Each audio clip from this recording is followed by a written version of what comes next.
Boa noite, meus queridos e minhas queridas. Sejam bem-vindos à nossa casa. É uma alegria, uma satisfação imensa poder tê-los aqui novamente conosco para mais um trabalho, para mais uma palestra pública. Aqueles que já são nossos frequentadores habituais, aqueles que são novos, que estão vindo à casa pela primeira vez, sintam-se todos abraçados por nós, trabalhadores desta casa.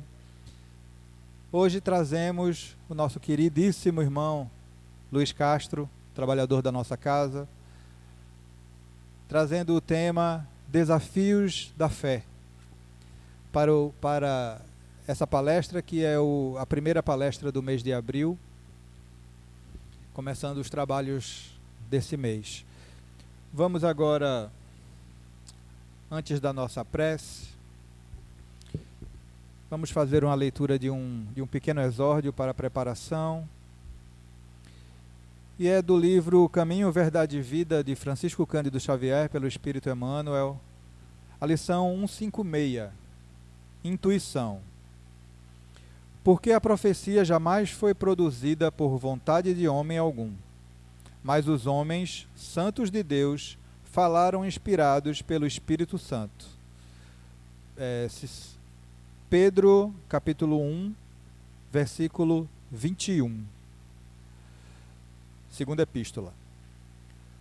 Todos os homens participam dos poderes da intuição, no divino tabernáculo da consciência, e todos podem desenvolver suas possibilidades nesse sentido, no domínio da elevação espiritual. Não são fundamentalmente necessárias as grandes manifestações fenomênicas da mediunidade para que se estabeleçam movimentos de intercâmbio entre os planos visível e invisível. Todas as noções que dignificam a vida humana vieram da esfera superior. E essas ideias nobilitantes não se produziram por vontade de homem algum, porque os raciocínios propriamente terrestres sempre se inclinam para a materialidade em seu arraigado egoísmo. A revelação divina, significando o que a humanidade possui de melhor, é cooperação da espiritualidade sublime, trazida às criaturas pelos colaboradores de Jesus por meio da exemplificação dos atos e das palavras dos homens retos que, a golpe de esforço próprio, quebram o círculo da vulgaridade que os rodeia, tornando-se instrumentos de renovação necessária. A faculdade intuitiva é instituição universal. Por meio dos seus recursos, recebe o homem terrestre as vibrações da vida mais alta, em contribuições religiosas, filosóficas, artísticas e científicas, ampliando conquistas sentimentais e culturais. Colaboração essa que se verifica sempre não pela vontade da criatura, mas pela concessão de Deus. Assim seja.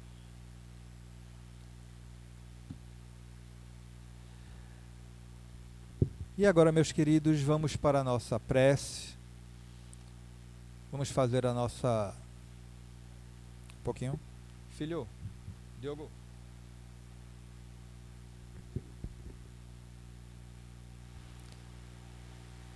Vamos agora para a nossa prece.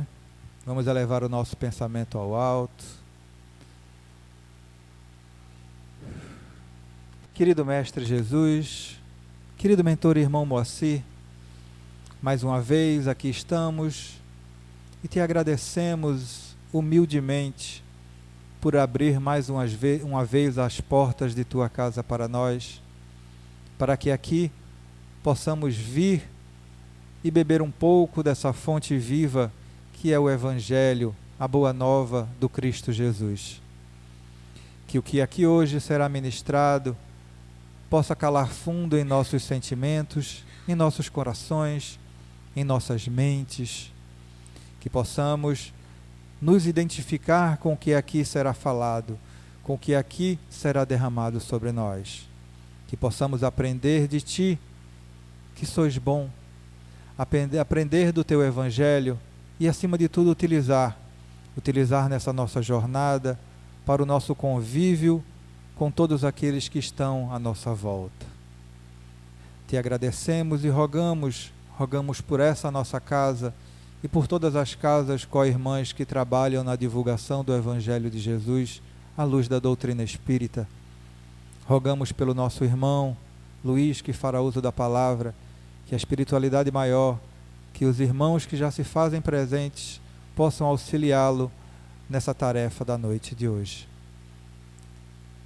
E assim, pedimos a permissão da espiritualidade maior, dos nossos irmãos do mundo invisível, para o início da tarefa da noite de hoje, dizendo graças a Deus. Que assim seja. Meu querido irmão, pode ficar à vontade. Boa noite. Que a doce paz do Mestre Jesus se faça presente. É sempre uma alegria estarmos aqui reunidos para refletir o Evangelho do Mestre Jesus à luz da doutrina espírita. Antes da gente começar aqui propriamente o nosso tema, eu não sei se vocês observaram a leitura que foi feita pelo nosso irmão Flávio. Ele falou da intuição, da nossa disponibilidade mental, que é usada pela espiritualidade para a gente fazer coisas boas.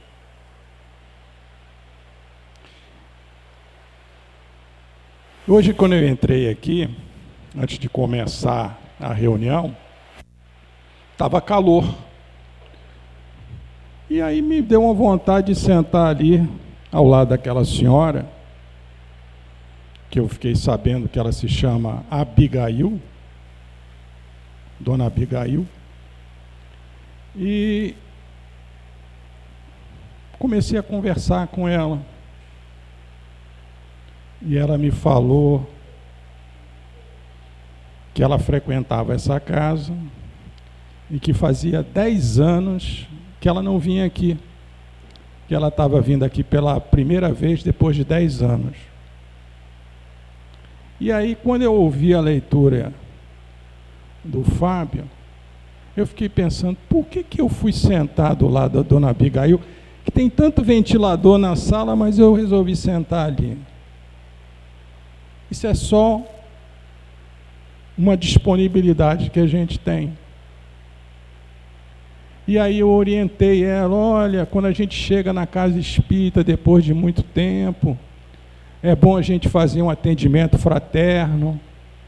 Aí eu indiquei a nossa irmã Eliane, para que ela possa conversar com a Eliane, para que ela possa receber um tratamento espiritual, não que ela esteja precisando, mas toda vez que a gente chega a uma casa, é importante a gente fazer uma reciclagem da nosso bem-estar. Isso a gente pode usar em qualquer meio ambiente. Às vezes você chega num ambiente e você olha para aquela pessoa que está calada e tal, você vai lá conversar com ela, ou um filho, ou um companheiro de trabalho. Usemos essa intuição, mas para que essa intuição aconteça, a gente precisa ter um canal com a espiritualidade. Os nossos pensamentos têm que estar constantemente lubrificados por bons pensamentos, para que a gente receba bons pensamentos. Porque o contrário pode acontecer. Se nós estivermos com pensamentos menores, vão nos intuir espíritos ignorantes que comungam do pensamento que você está fluindo. E aí existe uma comunhão de pensamentos menores. Legal isso, né? Dica. Bom, vamos aqui para o nosso tema da noite. Desafios à fé.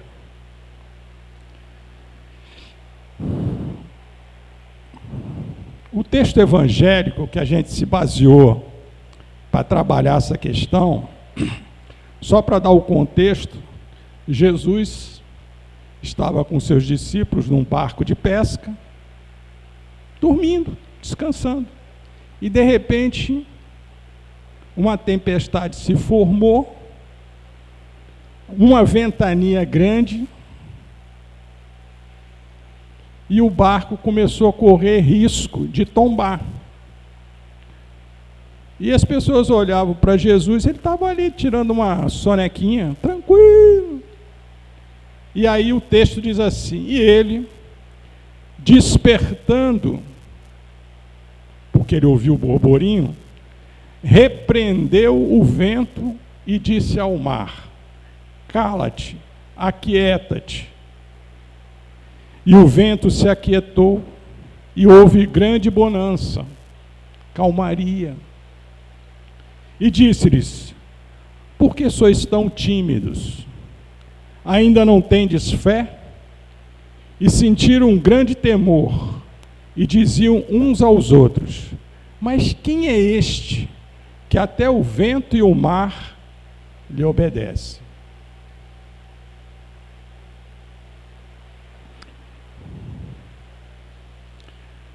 Qual o conceito da fé segundo o Evangelho, segundo o Espiritismo?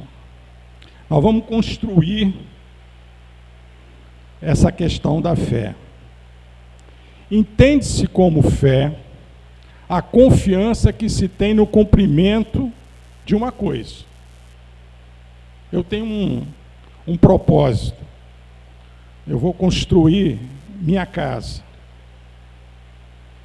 Eu vou me casar e tenho fé que esse relacionamento vai dar certo. Então tem uma meta, tem um cumprimento que a gente deseja, na certeza de atingir um objetivo. Ela dá uma espécie de lucidez que faz ver pelo pensamento. Lembra que a gente já falou do pensamento antes de começar essa leitura? Dessa ligação que a gente faz com a espiritualidade. Pelo pensamento, os fins que se tem em vista e os meios para atingi-los. De modo que quem a possui, caminha, por assim dizer, com total segurança.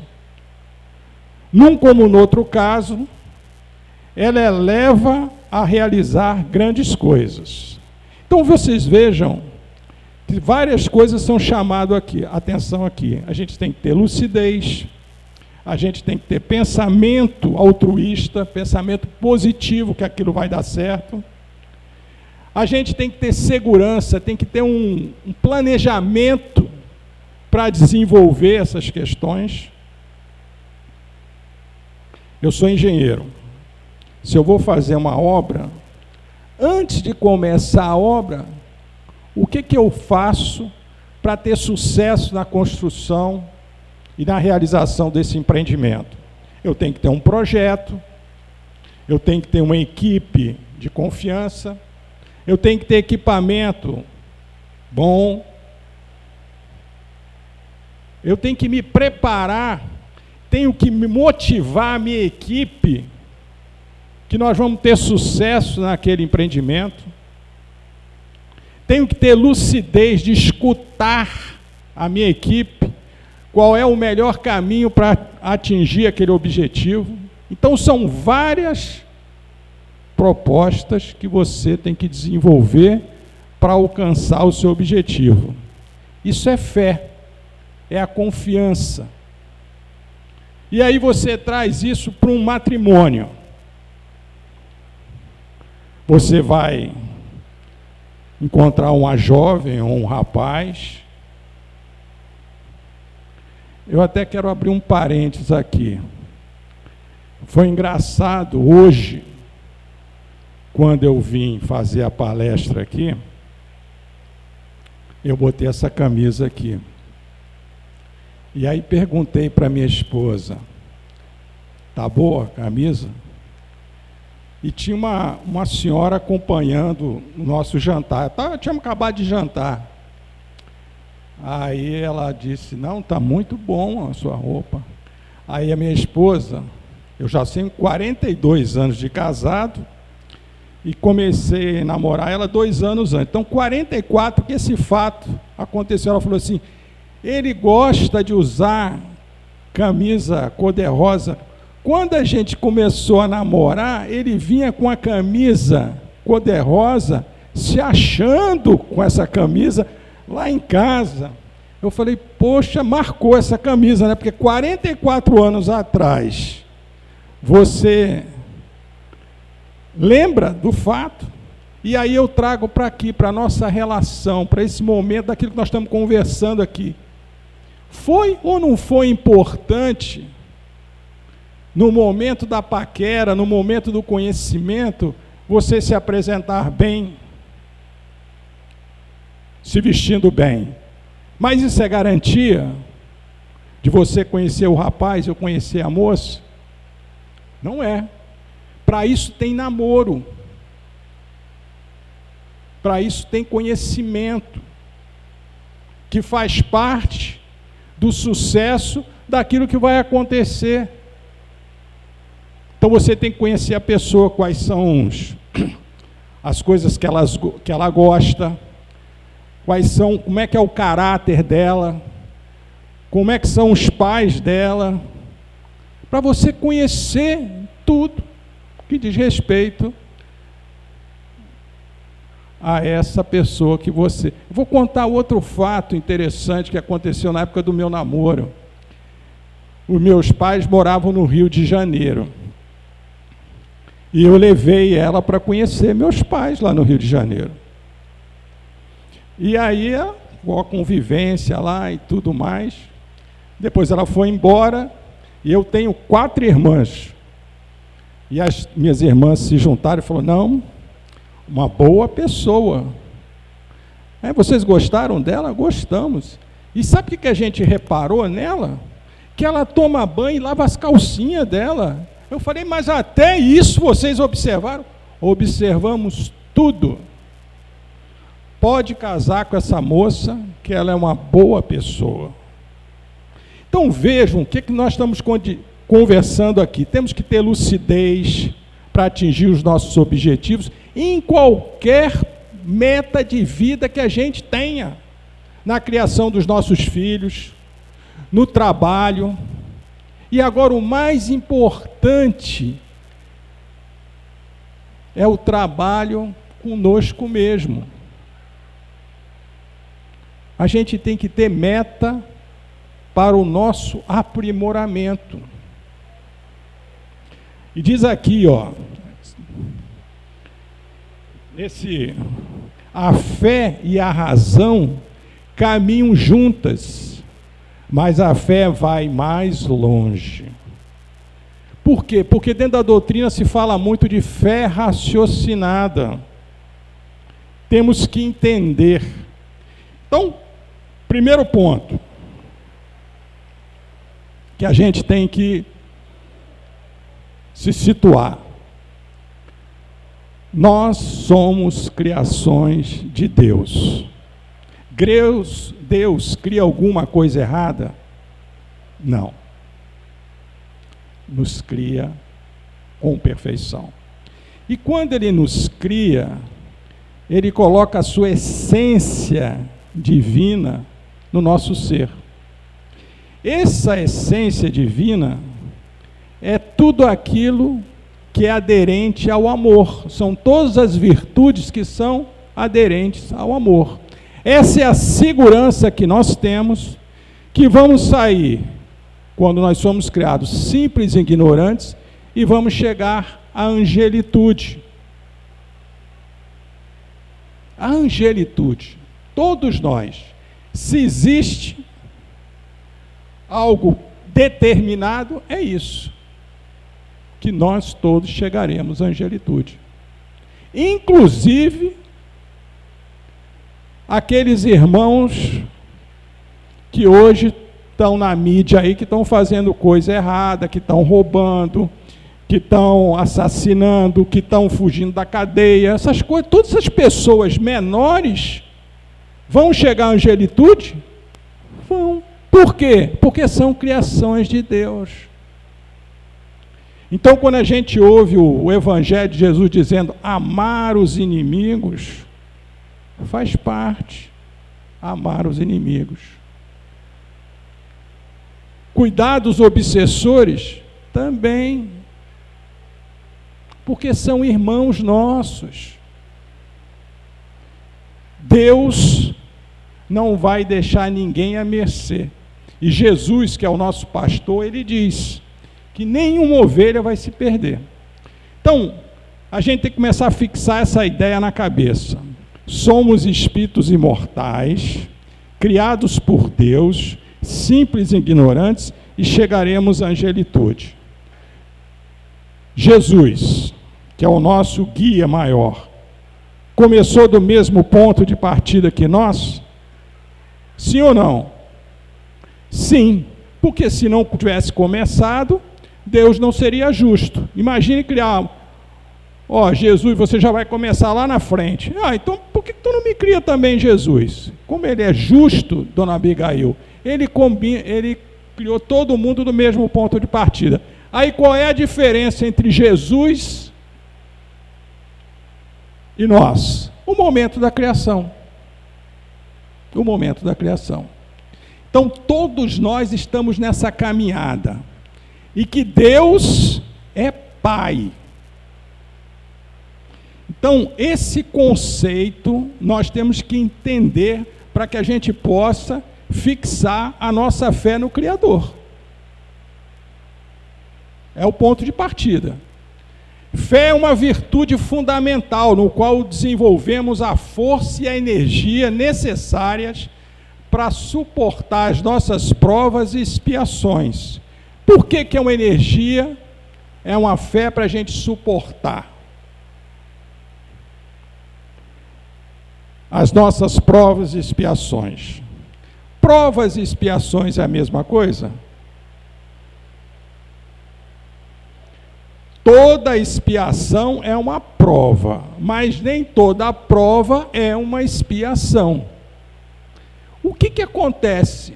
Todos nós saímos do mesmo ponto de partida e vamos experimentar várias situações. Numa reencarnação eu vou ser rico, noutra eu vou ser pobre, noutra eu vou ser homem, vou ser mulher. São as provas. Quando eu não passo por essas provas, aí eu expio, para poder aprender. Então toda expiação é uma prova, mas nem toda prova é uma expiação. Isso faz parte da lei de evolução. Saímos simples e ignorantes, vamos chegar à angelitude, através das experiências reencarnatórias. Isso nos proporciona um crescimento como pessoa. E aí ele diz assim: força necessária para suportar as provas e expiações da presente existência. Por que nos dá força? Porque a gente passa a entender que não existe castigo, que não existe inferno, que Deus é Pai. Porque qual era a imagem que a gente tinha de Deus antes? Cometeu um pecado, vai para o inferno. Se a pessoa cometesse o suicídio, acabou. Tem uma passagem do filme da história do Divaldo, não sei se vocês já assistiram, que a irmã dele se suicida. Ela vai para Salvador e passa por um momento no casamento e acaba suicidando. E a mãe do Divaldo vai na missa, vai na igreja, ela era a beata da igreja, para pedir para que a filha tivesse um atendimento e oração. E o padre, todo constrangido, disse: olha, não pode, porque ela se suicidou. Aí ela falou: então é assim? Acabou? Olha que coisa pesada, que nós fomos educados assim. Eu tenho um tio, que é 4 anos mais velho que eu, do segundo casamento do meu avô, que suicidou. Minha avó era beata ali da igreja do Espinheiro. E ela sofreu muito com isso. E aí eu morava em Porto Velho nessa época, recebi uma mensagem no trabalho mediúnico, que dizia que ele tinha atenuantes, que ele ia ser socorrido e que ele ia ser oportunizado para poder refazer o que ele havia feito de errado. E aí eu liguei para o meu pai: pai, o que eu faço? Mando para a avó? Ele: manda para mim a mensagem. Ele leu: pode mandar para sua avó. Pensa numa pessoa que tira um peso das costas, que é o filho dela. Falando de suicídio, Jesus, no momento que ele é crucificado e que morre, que chega na parte espiritual, a primeira atitude dele qual foi? Chama a espiritualidade, sim, vá socorrer Judas, que acabou de cometer o suicídio porque percebeu o que havia feito de errado. Primeira atitude de Jesus: acolher aquele que tropeçou. Esse é o Deus que eu acredito. Esse é o Deus que eu vos apresento, que nos oportuniza sempre a caminhar para frente. Eu não vou ter fé num Deus desse? Claro. Ele quer o meu melhor. Está elegante, rapaz. Então nós temos que prestar bem atenção nessas coisas aqui, para a gente dar continuidade aqui ao nosso troço. Então a presente existência nos propicia ainda a compreensão da moral de Jesus, base da nossa reforma íntima. Olha que coisa bacana, ele fala assim: base da nossa reforma íntima. A fé mexendo com a nossa reforma íntima. A gente fazer florescer a nossa essência divina. Eu não comentei que quando criados, Deus colocou lá a essência divina em nós? Nós temos que fazer florescer isso através da fé, através do exercício da caridade. O que é a caridade? É o amor em ação. É compreendendo a moral de Jesus. Qual é a moral de Jesus? É só o bem. É todos os derivativos do amor. Quando nós, acreditando num Deus de amor, nós vamos seguir o Evangelho de Jesus, que é o seu Filho maior, governador planetário, que ele colocou aqui para nos dar os caminhos das pedras. E uma vez fazendo isso, nós estamos processando a nossa reforma íntima. O que é reforma íntima? É retirar as mazelinhas que nós temos, nosso orgulho, nossa vaidade, nosso egoísmo. Tudo isso está empanando e cobrindo a nossa essência divina. Ela não pode florescer enquanto a gente não tratar dessas dificuldades. E aí, quando a gente começa a cuidar dessas dificuldades, através do exercício da caridade, do amor, para conosco mesmo, tudo começa a se encaixar. Então vejam bem, fé, inteligência mais fé, é igual o quê? A caridade e crescimento. Porque quando eu pratico a caridade, eu pratico o amor. E qual é a maior lei? Amar a Deus, ao próximo, como a si mesmo. Vejam que tudo se entrelaça. A gente só dá aquilo que a gente tem. Então a gente tem que se cuidar, tem que se amar. E como é que eu digo, eu me amo? Eu me amo quando eu pratico as leis divinas, que estão aonde? Na nossa consciência. E que o Evangelho está nos mostrando. Estão entendendo como é que uma coisa se apega à outra? E a partir do momento que eu me amo, que eu pratico a lei divina, eu começo a me preocupar com o próximo. Inteligência menos fé, egoísmo e estagnação. Qual o significado da moral? Nós falamos de moral no Evangelho passado. No sentido filosófico, remete a princípio, valor, regra, a que o ser humano está sujeito para viver bem diante de Deus, na sociedade e com a sua consciência. E qual moral nós temos que seguir? Esse conjunto de valores está baseado no Evangelho de Jesus. Jesus constitui o tipo de perfeição moral que a humanidade pode aspirar na Terra.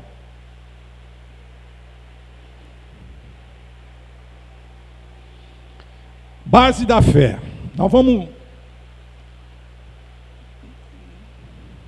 dilapidar aqui, vamos desnudar para poder entender bem essa questão da fé. Sentimento. A fé necessita de uma base. A base que é a inteligência perfeita daquilo que se deve crer. E para crer não basta ver, é preciso, sobretudo, compreender. A fé cega já não é deste século, tanto assim que precisamente o dogma da fé cega é que produz hoje o maior número de incrédulos, porque ela pretende impor-se, exigindo abdicação de uma das mais preciosas e prerrogativas do homem, o raciocínio e o livre-arbítrio. A criatura então crê porque tem certeza, e ninguém tem certeza senão porque compreendeu. Então, até aqui, nós estamos construindo. Deus Pai, fomos criados simples e ignorantes, somos espíritos em caminhada evolutiva para chegarmos à angelitude, somos imortais, temos Jesus como governador planetário, nos mostrando o caminho que nós temos que seguir. E que a única coisa que vai trazer paz para o nosso coração é seguirmos o Evangelho. É ter fé. Então, bases da fé: inteligência, compreensão, raciocínio, livre-arbítrio e fé. Essa palestra eu vim buscar aqui nesse livro, que agora que nós vamos começar a entrar aqui no roteiro que esse livro nos traz, nós só fizemos a base. É um livro do Divaldo Franco, que são várias passagens da Joana de Ângeles, que é comentado por um casal, o Cláudio Sinotti e a Iris Sinotti. O nome do livro é Em Busca da Iluminação Interior. Eles são dois psicólogos. Então eles pegam um tema que a Joana desenvolve, e cada um comenta a visão que ele está tendo sobre aquele texto. E aqui,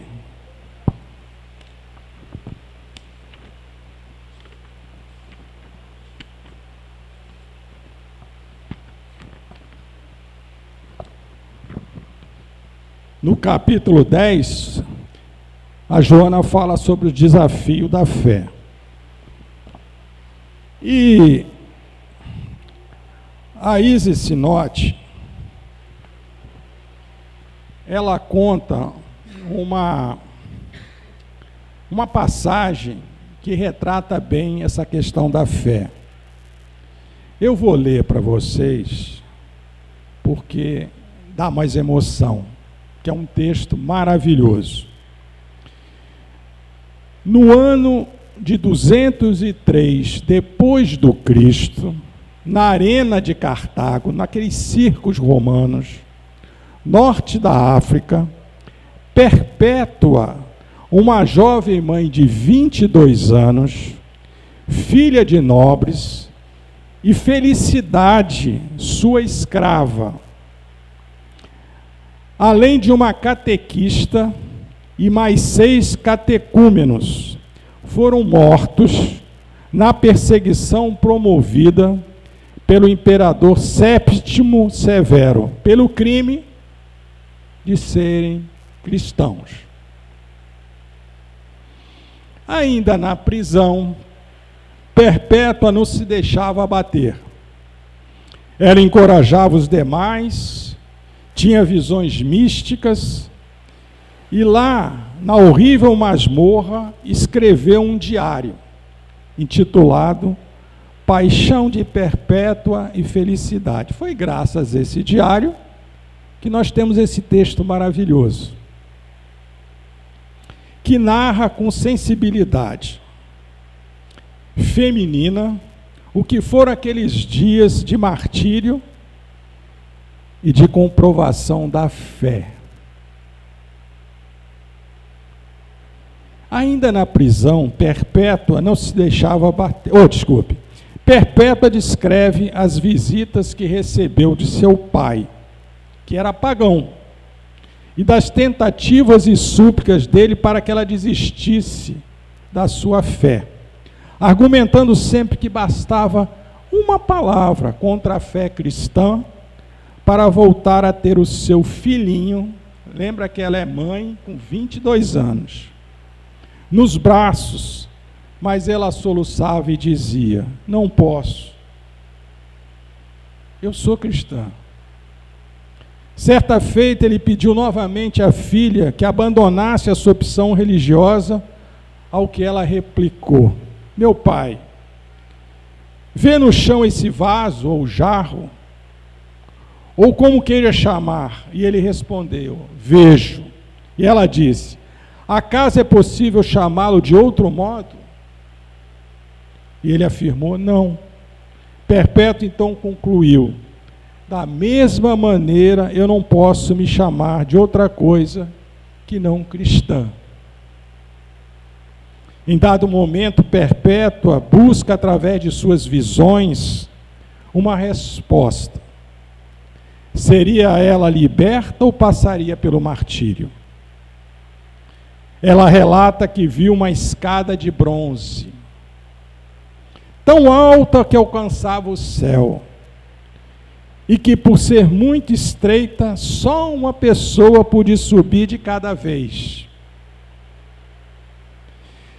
Em cada lado da escada era possível perceber vários tipos de armas e lanças, de forma que aquele que não tivesse cuidado ou não se mantivesse ereto enquanto subia, seria feito em pedaços. Embaixo da escada havia um dragão esperando. Quem se atreveria a subir essa escada? Viu então Saturo, o diácono, que também estava preso com ela, fazia parte do grupo, isso tudo na visão, escalando a escada antes dela. Ele foi executado em primeiro lugar, isso na visão, alertando-a para que tivesse cuidado com a criatura, com o dragão. E ela respondeu que não lhe faria mal, em nome de Jesus. Nesse momento, o dragão levanta a cabeça e coloca como primeiro degrau da escada para que ela suba. Vê que coisa. Quem é esse dragão? No sentido figurado. Quem são os dragões? medo, as nossas dificuldades íntimas, são os nossos dragões. Mas em nome de Jesus Cristo, ela domou o dragão que paira com todos nós. E ele baixou a cabeça e serviu como o primeiro degrau para que ela suba. Ao chegar lá no fundo, no final da escada, ela avista um vasto jardim, onde um homem alto e de cabelos brancos ordenha queijo de uma ovelha e recebe chamando-a de filha. Oferece-lhe o queijo que ela come, e todas as pessoas que estavam presentes dizem amém. Ela entendeu que a resposta era sim. O martírio seria o seu destino. Por que era aquele jardim tão bonito que ela alcançava? Por que ela venceu os dragões, as suas dificuldades íntimas? A morte não existe, somos espíritos imortais. E a fé a libertou, lhe permitindo que encontrasse um jardim, que encontrasse um senhor de cabeça branca, que lhe deu o queijo, o manjar, lhe deu a paz e a harmonia. No momento da execução, isso foi um sonho, ela teve certeza disso. Agora acontece. No momento da execução, uma vaca louca atingiu Perpétua e os outros da arena. Ela cantava salmo com os outros, mesmo com as vestes rasgadas, se manteve firme, ajudando Felicidade, também atingida, a levantar-se. O gladiador encarregado da execução, com as mãos incertas, erra, não desferindo o golpe na carne, atingindo os ossos. Nesse momento, ela segura a mão trêmula do executor e coloca na sua própria garganta, mostrando a grandeza da sua lealdade. Perpétua completa, portanto, o seu testemunho, morrendo dignamente em nome da fé. Não perdeu a vida, pois em verdade deu tudo o que era vivo dentro dela ao chamado. Qual era o chamado que Perpétua atendia neste momento? Ser cristã, nessa época, era praticamente sinônimo de morte no circo. Enfrentando feras, por que então seguir esse chamado? Qual sentido faríamos? O que faríamos nós mesmos? E ela finaliza dizendo: ao nos dispormos a viver verdadeiramente o processo de individuação, atravessamos o caminho do crescimento e da transformação, percorrendo as próprias sombras, porque é preciso nos tornarmos receptivos ao mundo da dor que o crescimento exige. Então vejam que essas passagens do circo sempre me emocionam muito, né? Porque você, quem leu Paulo Estevão, né? No momento em que ele cortam a garganta dele com a espada, ele não sente dor, porque a espiritualidade já está presente. Todas essas pessoas que estavam no circo, que tinham fé, elas não se perturbavam, tanto que elas ficavam cantando hinos. Por quê? Porque ela já enxergava com a mediunidade dela, dona, enxergava os espíritos protetores. E era como que anestesiado a dor física, permitindo que aquela pessoa fosse acolhida na espiritualidade. Que maravilha! Isso é fruto da fé, da confiança de ser bons cristãos.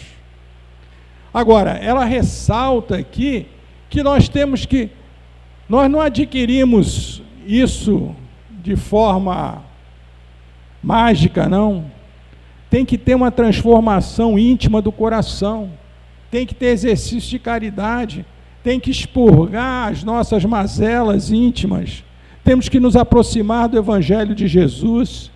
Isso não é feito da noite para o dia. Isso é um processo de crescimento.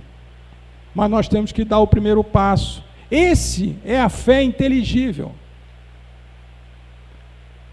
Mesmo aquele mais ruinzinho, não vai ser abandonado por Deus, não. Vamos ser sempre oportunizados.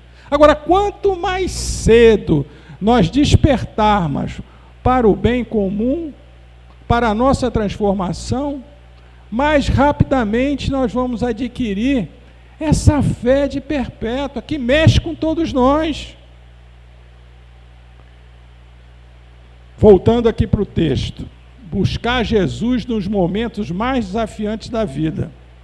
Perante as provações previstas no nosso quadro existencial. Se lembra que a gente falou das provas, das expiações? Está previsto. Quando a gente vai reencarnar, nós nos encontramos com os nossos mentores e fazemos uma programação reencarnatória. Eu vou passar por essa ou aquela dificuldade, de acordo com a nossa capacidade. Não é colocado uma graminha a mais daquilo que nós vamos carregar. É feito para que a gente tenha sucesso. Só que quando a gente chega aqui, a gente esquece. E não se liga naquilo que é o chamado. Aquilo que a gente tem que trabalhar. E aí a gente fica parado. Devemos manter-nos firmes na fé, alimentando as forças morais e inteligência que possuímos, erguendo barreiras morais que concedem segurança à existência. O que são essas barreiras morais? Fazer o evangelho em casa é uma barreira moral? Com a nossa família? É um preventivo? É. Fazer nossa oração antes de dormir? É. Dar resposta em vez de reagir? Vocês sabem qual é a diferença entre responder e reagir? Resposta, a gente para, pensa, analisa o fato. Se precisar dar uma resposta daqui a 2 dias, nós vamos dar daqui a 2 dias. Reação, a gente fala na lata. E aí, normalmente, a gente se arrepende do que falou. Aí a gente gasta muito tempo para costurar, para consertar essas coisas. Como é importante a gente criar essas barreiras morais, a gente entender essas situações, né?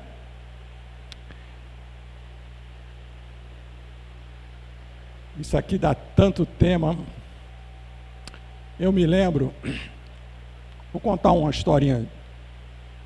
Meu pai era uma pessoa corretíssima, mas era durão. Não era muito de abraçar, essas coisas. E ele foi acometido de um câncer. E um dia eu vinha voltando com ele de uma quimioterapia, e eu perguntei para ele assim: pai, e aí? Está preparado? Aí ele olhou para mim e falou: você está perguntando se eu estou preparado para o meu desencarne, para a minha morte? Eu falei: como é que você está com isso aí? Ele falou: rapaz, aconteceu um negócio interessante comigo esses dias. Eu tive um sonho, que eu sei que não foi um sonho, foi um encontro com teu avô, com meu pai. E ele dizendo para mim assim: Toninho, fica tranquilo. Quando você desencarnar, eu vou estar aqui te esperando.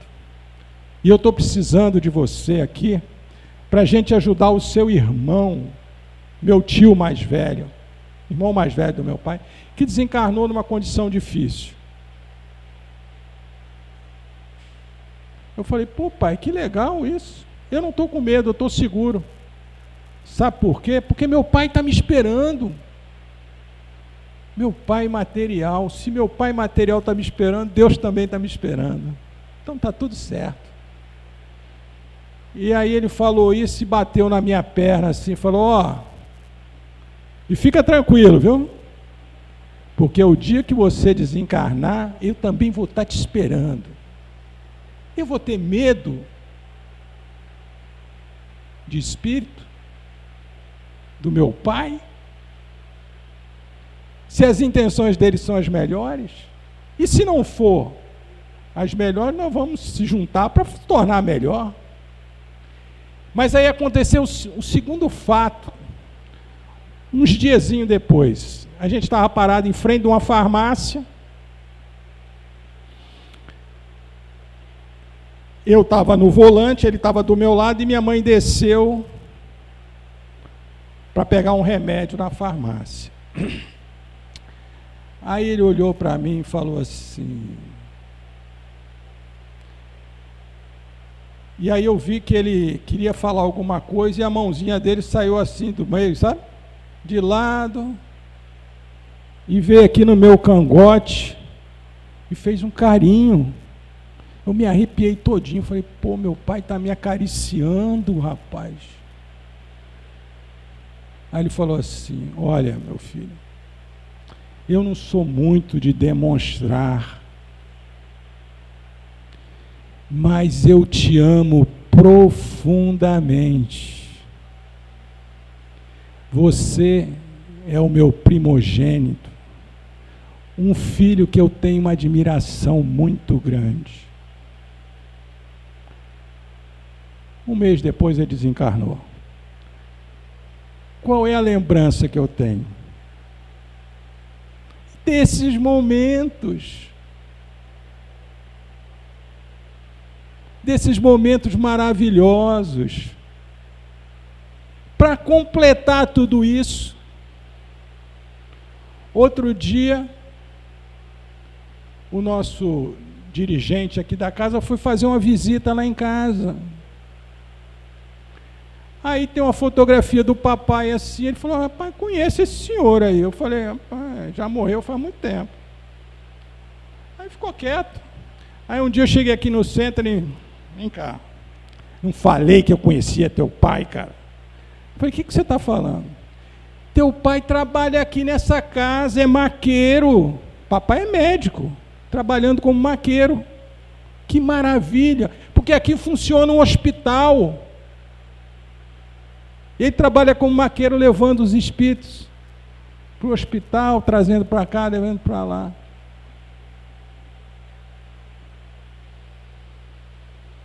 Isso é fé, que a doutrina nos proporciona.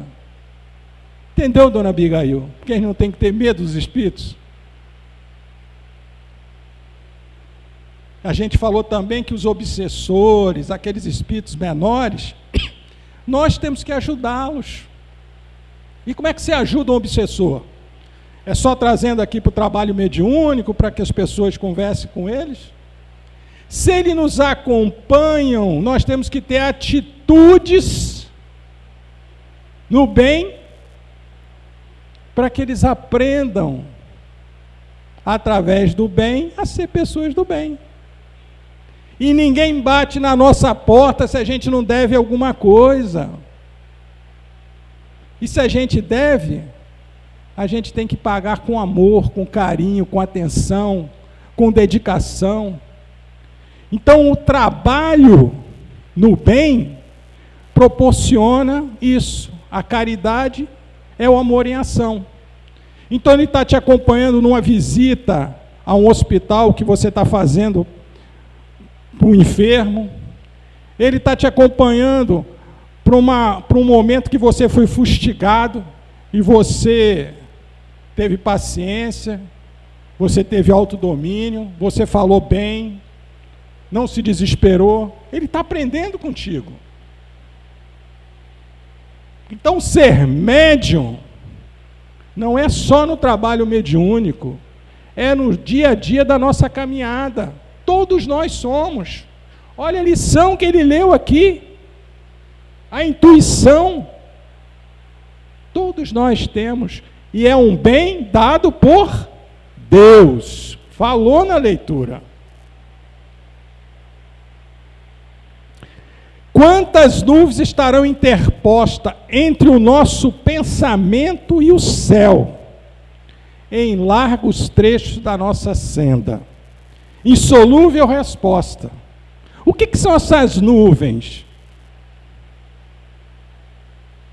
São os desafios que a vida nos proporciona. E como é que nós temos que nos portar, tendo fé, diante desses desafios? Lembra lá no começo da palestra? Com certeza que nós vamos vencer. Porque nós temos Deus, um Deus Pai, que mora no nosso coração. Que nós temos força de vontade. Que nós estamos trabalhando pela nossa reforma íntima. Às vezes a gente vai tropeçar. Mas como é que se conhece o bom espírita? Aquele que levanta, bate a poeira e segue em frente. Pede desculpa. Refaz o caminho. Investiga na sua intimidade aquilo que você pode fazer para construir um homem melhor, porque as respostas das suas dificuldades estão dentro de você. Que você não tem controle de tudo. Você não pode mudar a tua mulher, nem teu filho, nem ninguém do seu lado. A única pessoa que você pode mudar é você mesmo. E essa consciência é a inteligência embasada na fé, que não existe castigo. Existe sim a gente assumir responsabilidade por aquilo que a gente fez de errado. Se a gente educou mal o filho, se não deu limites para ele, ele pode até te bater. E aí você vai culpar quem? A você mesmo que não deu educação para ele. Que não teve tempo para conversar com ele. Então, vocês veem que tudo que nós estamos conversando vai lá e volta nos chamando para a nossa reforma íntima. Eu tinha tudo isso de slide para passar para você, mas vamos para a reflexão final, né? O tempo urge. Os mais sinceros adeptos do Espiritismo não são os que foram tocados pela observação de fenômenos extraordinários, mas que deles receberam a consolação para suas almas. Aqueles a quem levantou o ânimo na aflição, que auriram forças na certeza de um futuro mais feliz, no conhecimento do seu ser espiritual e dos seus destinos. São com esses os de fé inabalável, porque sentem e compreendem. Que Jesus possa nos iluminar, nos dar força, coragem, para enfrentar os nossos dragões. Como disse o nosso irmão aqui, para que a gente vença o medo. E que a gente possa chegar em casa, olhar para os nossos filhos, para nossas esposas, maridos, para a nossa família, e dizer obrigado, Senhor, por esses que o Senhor nos ofertou para a nossa caminhada evolutiva. Que eu possa amar profundamente a minha família, que eu possa me amar, porque somos a célula da sociedade. Se investirmos no nosso meio ambiente, que é a nossa família, nós alcançaremos a felicidade, a paz de espírito que desejamos.